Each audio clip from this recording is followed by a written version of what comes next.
We are so grateful to the Brooklyn Museum for once again hosting our annual gathering, and especially for opening the doors to AAMC attendees early this morning for a special viewing of Frida Kahlo. Appearances can be deceiving, and I've heard from so many of you that just feel so fortunate to have this great opportunity and think you get to see the show, so thank you so much. Our heartfelt thanks go to Ann Pasternak, the Shelby White, and Leanne Levy, Director of the Brooklyn Museum, and with a special shout out to AAMC trustee Sharon Matt Atkins, Director of Curatorial Affairs, for her work in making this happen. Thank you.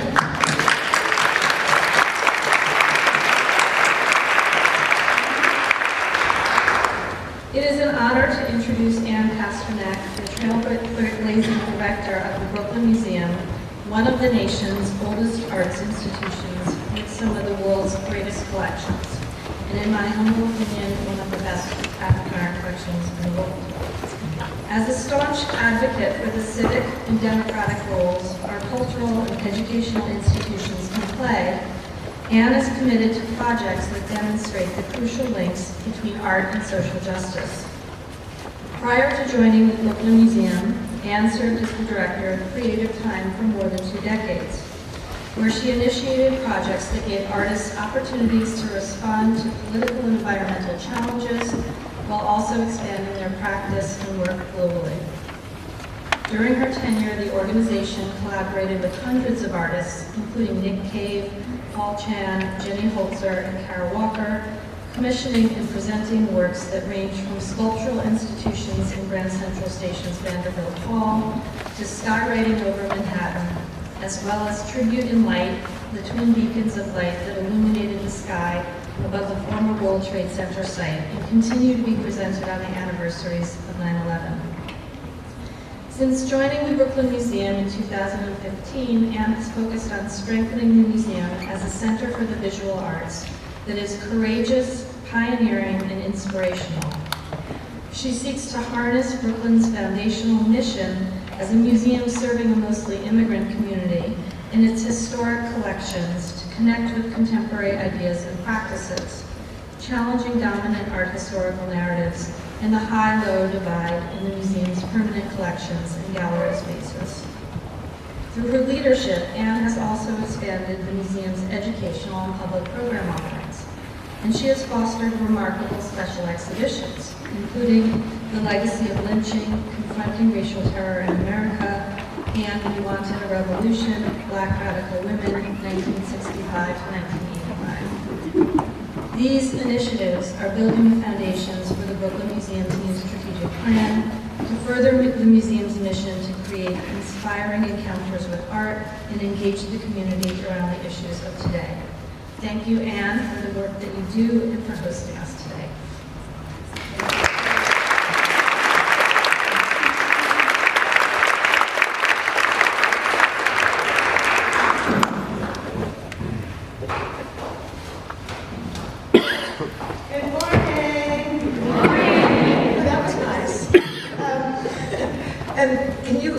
Intros, that was lovely. I feel accomplished. Although I've only just begun. So let's see.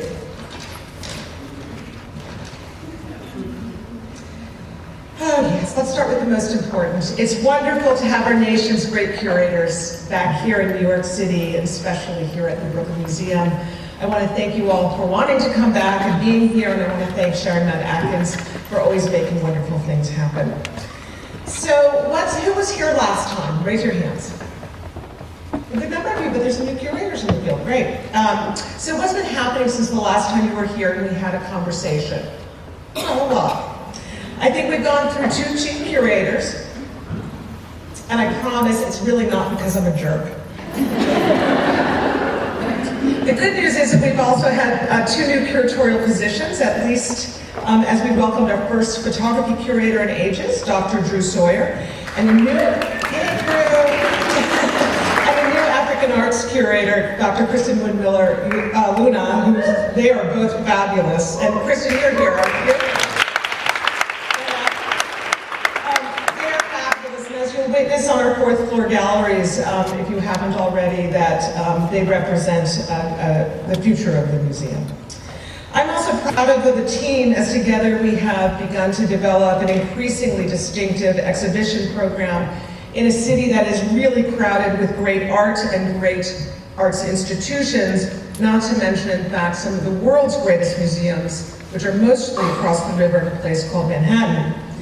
There have been courageous shows here that flex some museum muscle, such as We Wanted a Revolution, Black Radical Women, Radical Women Latin American, Frida Kahlo, which many of you just saw this morning, Ahmed Mater, Meccan Journeys, Legacy of Lynching, Racial Terror in America, Soul of a Nation, Art in the Age of Black Power, and so much more. I've also been really thrilled by the international press recognition museums now receiving. It's growing by leaps and bounds. So too are audiences. I think they grew last year by about close to 40%. Memberships have more than doubled.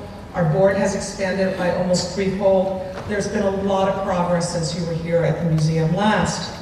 Importantly, we have not only maintained our healthy diversity from our board to our staff, from our artists to our audiences, we're growing it as we work to attract and engage audiences that reflect the true richness and cultural diversity that is New York City.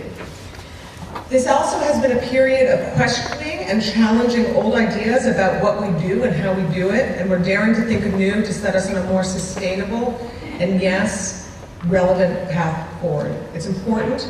Our relevancy and even our survival depends on fresh thinking and quick action and experimentation. We do this on one of the smallest budgets of any major museum in the country, and we have a truly bare bones team. But we do it with gusto, we do it with passion, we do it with devotion. And it's been truly exciting to see our early efforts working and ushering in a new era. And I have one thing to say about that: hallelujah. So you asked for it. I'm back by popular demand. I just can't understand it, but here I am to sit before you, and I will sit, and answer your questions and discuss all things museums. Please know that you can ask me anything. I will be totally honest with you, probably much more than I should be, and you should feel free to disagree with me. I only ask that you do not record our conversation or quote me without permission, because I really want our time together to be one of real, honest discussion, dialogue. So, agreed? Everyone agreed?